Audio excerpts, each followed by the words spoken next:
ነገራችሁ ኑ በላች።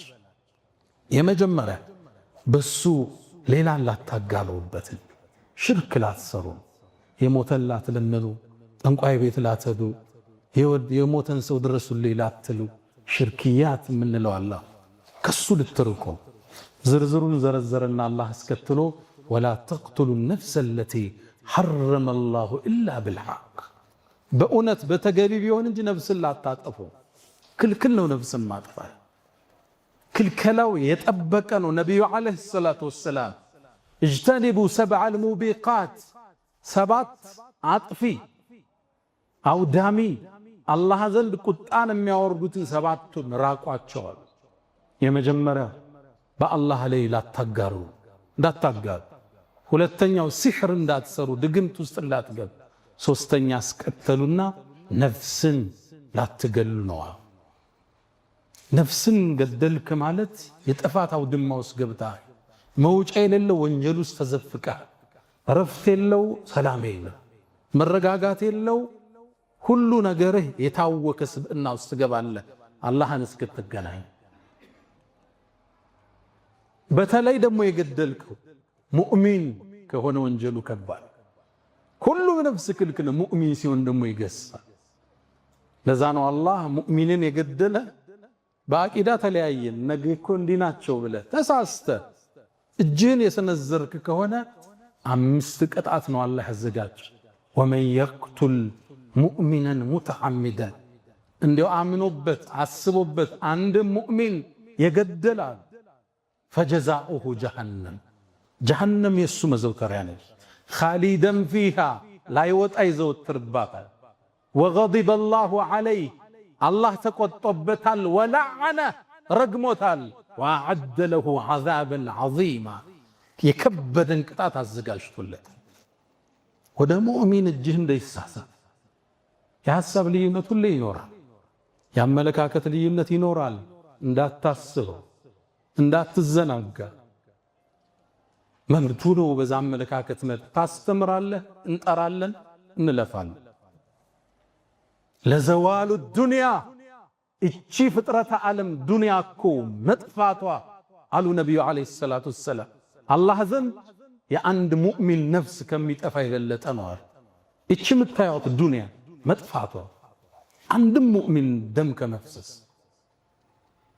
ነቢዩ ዓለይሂ ሰላቱ ወሰላም በሌላ ዘገባቸው ላይ ወለው አነ አህለ ሰማዕ ወአህለል አርድ፣ የሰማይ ነዋሪዎች መላእክት ቢሊየን፣ ትሪሊየን፣ ኳድሪሊየን ቁጥሩን አላህ የሚያውቅ እና የምድር ነዋሪያን ጅኑም፣ ኢንሱም፣ እንስሳው አንድም ሙስሊም በመግደል ላይ ቢተባበሩ ሰብስቦ እሳት ውስጥ ይጨምራቸዋል። ልብ ብላችኋል? አንድ ሙስሊም ደሙ ከባድ፣ ክብሩ ከባድ፣ ገንዘቡ ጥቦቃ አይደለም። መግደል አይደለም፣ በቀልድ ወደሱ በመሳሪያ ማመላከት አይቻል። ነቢዩ ዓለይሂ ሰላቱ ወሰላም ላ ዩሺሩ አሐዱኩም ኢላ አኺሂ ብስላህ፣ አንዳችሁ እኮ ለቀልድ ብሎ መሳሪያን ወደ ወንድሙ እንዳያቅጣጨዋል። ሽጉጥ ይዘህ ሊሆን ይችላል፣ ቢላ፣ እንደ ቀልድ እኮ ነው አታድርጓል። ምናልባትም ሸይጣን እጁ ስቦት ራሱን ጀሃነም ውስጥ ሊያገኘው ይችላል። ድንገት ሊተኮስብህ ይችላል። ድንገት ቢላው ሊወጋው ይችላል። ማትወጣበት ሰዓት ውስጥ ገባህ። እንዳታመላክቷል ለቀልድ እንኳን። አንድ ሰው ወደ ወንድሙ ስለትን ሲያመላክት ለቀልድም ቢሆን አሉ ነቢዩ ዓለይሂ ሰላቱ ወሰላም መላእክት ይረግሙታል እጁን እስኪመልስ። የፈንጅ ቀጠና ውስጥ ገብተሃል ማለት ድንገት ልትሳሳት ትችላለህ። የማትወጣበት ጉድጓድ ውስጥ ወደቅ። ነፍስን መግደል እስልምና በእጅጉ የተጸየፈው የሰው ልጅ የተከበረ እምነቱ የግሉ አስገድዶ ማስለም በእስልምና የለም። ላ ኢክራሃ ፊዲን፣ አስገድዶ ማስለም የለም በእስልምና። አስገድደውም እንዲሰልም አይፈለግም። ሙናፊቅ ነው የሚሆነው። እምነቱን ደብቆ በውጭ እየሳቀ ነው የምታገኘው። ክልክል ነው በእስልምና። ነፍስ አላህ ዘንድ ትልቅ ዋጋ ተሰጥቷል። መጀመሪያ የአደም ልጆች አላህ ፊት ቀርበው ሲዳኙ ዳኝነት የሚሰጠው የደም ጉዳይ ነው አሉ ነቢዩ ዓለይሂ ሰላቱ ወሰላም። አወሉ ማ ዩቅዳ በይነል በሸር አዲማእ ነው ያሉት። በሰው ልጆች መሃል አላህ ዘንድ መጀመሪያ ከሱ ሐቅ ሶላትን ይጠይቃል። ከሰዎች መብት ግን ደምን ነው አላህ የሚጠይቀው። ለምን ነው ያፈሰስከው ያን ደም ይባላል። መጀመሪያ አላህ ዘንድ የሚቀርበው እሱ ነው። ፊል ሐዲስ በሌላ ዘገባ ላይ ሶሒህ በሆነው ዘገባ ላይ የቁሉ ነቢዩ ሰለላሁ ዐለይሂ ወሰለም ረሱሉ ምን አሉ? አንድ ሰው የተገደለው ሰው የውመል ቂያማ ራሱን በአንድ እጁ ይዟል። ተገሏል። አንገቱን ተቆርጦ ተገሎ ሊሆን ይችላል። ራሱን በአንድ እጁ ይዞ ገዳዩን በሌላው እጁ ይዞ የጎተታ ዓርሹ ረሕማን አላህ ፊት ይቆማል። አንገቱ ደም እየተፋል። ከዛም ይላል አላህ ወይ ይህ ሰው ለምን እንደገደለ ይጠይቅልኝ ይለው።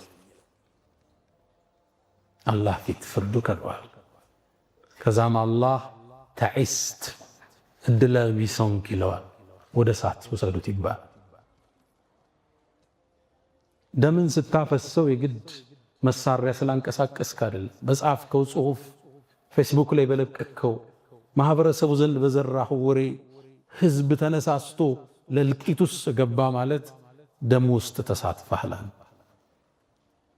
የአላህ ፍርድ ከባድ ነው። አንድን ሰው በመግደል ላይ የተሳተፈ ሰው ግንባሩ ላይ የውመል ቂያማ እድለ ቢሱ ተብሎ ተጽፎበት ወደ አላህ ፊት ይቀርባል። እጃችሁን ከደም ጠብቁት። አላህ ሁላችን ይጠብቅ። አይደለም የሰው ደም እስልምና ራስን መግደል ከልክሏል። ወላ ተቅቱሉ አንፉሰኩም ኢነላሃ ቢኩም ረሒማ። አላህ እኮ ለእናንተ አዛኝ ነው፣ ራሳችሁን አትግደሉ። አንዳንድ ወንድሞች አንዳንዱ ሰው ራሱን እያጠፋ ነው ኡስታዝ መልእክት ስጥ ያሉኛል። ሰውን አይደለም ራስን ማጥፋት ተከልክሏል። አንድ ሰው ራሱን ከገደለ በገደለበት መሳሪያ ጀሃነም ውስጥ ይቀጣል። ያልተቋረጠ ቅጣት። ተራራ ላይ ራሱን ወርውሮ ከሆነ ጀሃነም ውስጥ ራስህን ወርውር እየተባለ ይደጋግመዋል። ስቃይ ጊዜያዊ ሁኔታ ይሆናል ወደዛ የወሰደ። በኢኮኖሚካሊ ጎሎሃል፣ በትምህርት ውጤታማ አይደለህም፣ የፈለግካት ልጅ አልተሳካችልህም። የሰው ተስፋ የሚያስቆርጠው ብዙ ነገር ይኖራል። በዚህ ተነሳስቶ ከዚህ ልገላገል ያለ ሰው ወደ ማይገላገልበት እስር ቤት ውስጥ ገባ። ተራራ ላይ ራሱን የጣላሉ ነብዩ አለይሂ ሰላቱ ወሰላም። ሁሌ ራስህን ጣል ይባላል። እዛ መርዝ ጠጦ የሞተ ሰው እየተቀሰቀሰ ሁሌ ራሱን በመርዝ እንዲገል ይደረጋል። በቢላ ራሱን ወግቶ የገደለ ሰው ሁሌም ራሱን እንዲወጋ ይደረጋል። የራስን ነፍስ ማጥፋት ተከልክለ። ያውም ዑለማዎቹ ራሱን የገደለ ሰው ጀናዛው ይታጠባል ወይ? ክርክር እኮ አለ። ሰፊ የሆነ ክርክር። ከሙስሊሞቹ መቃብር ይቀበራል ወይ? ክርክር እኮ አለ። ነፍስን አላህ እንጂ ባሪያው መውሰድ አይችልም። ከዛ ነው በሌላ ሐዲስ ላይ ባሪያዬ እኮ ነፍሱን ቀደመኝ ጀነትን ከልክየዋለሁ ይላል አላህ። እሱ ብቻ ነው የሚወስዳት ሲፈልግ። ኑሮ ካልተሳካልህ ነቢዩ ያሉን ዱዓ አለ። አላህ ሆይ መኖሬ መልካም ከሆነ አቆየኝ፣ ወደ አንተ መምጣቴ መልካም ከሆነ ደግሞ ውሰደኝ ብለህ ዱዓ አድርግ። የመጨረሻው ጥግ እሱ። አላህ ይመርጥልሃል። ራስን መግደል ሐዲሱ እንደሚለው ኻሊደን ሙኸለደን ፊሃ ነው የሚለው። ጀሃነም ውስጥ ላይወጣ ይገባል ነው የሚለው። ጀሃነም ውስጥ አይወጣ ነው። ኢማም አልነወዊ በሸርሒሂ ለሙስሊም አንድም ባብ አስቀመጡ። አይ ራሱን የገደለ ሰው ሙሉ ለሙሉ ጀሃነም ገብቶ አይቀርም፣ ምናልባትም ተቀጦ ይወጣል ይላል። ለዚህም መረጃ አድርገው የጠቀሱት ሐዲስ ጡፈይል ብኑ ዐምር አልደውሲ ከደውስ ሀገር የመጣው ጡፈይል እስልምናን ከተቀበሉት ጎሳዎች ውስጥ አንዱ ነው። ነቢዩን ዓለይሂ ሰላቱ ወሰላም መካ ላይ ያሉ የአላህ መልእክተኛ መካ ለእርሶ የተመቸች ሀገር አይደለችም፣ ወደ ደውስ ይምጡና ጥበቃ እናርግላቸው አላቸው። አልፈልግም አሉ። በእርግጥም አላህ ለመልእክተኛው መዲና መርጦ ስለነበር ታዲያ ከጡፈይል ጋር ሂጅራ አደረገ ወደ መዲና። ሰዎችም አብረውት ሂጅራ አደረገ። አብረውት ከሄዱት ውስጥ መዲና ላይ እንደገቡ አየሯ አልተስማማቸው። መዲና ወባ ይበዛባት ነበር፣ አየሯ ጥሩ አልነበረ። በዱዓ ነው አላህ ያነሳላቸው። ከዛ ከሰለሙት ውስጥ አንዱ ታመመ። ህመሙን መቆጣጠር አቃተው። ገና አዲስ እንደሰለመ ነው። በሽታው ሲበዛበት የደም ቱቦውን ቆረጠ፣ ደም ፈሰሰ፣ ሞተ። ቱፈይል ደነገጠ፣ ራሱን ገደለ። ከዛም በህልም አየ። ሲያየው ግን በጥሩ ሁኔታ አየው፣ አምሮበታል። እጁን ግን እንደተቀለለው ጠየቀው፣ አላህ በአንተ ላይ ምን ውሳኔን ወሰናል? ቃል ገፈረ ሊ ብሂጅረቲሂ ኢላ ነቢይሃ።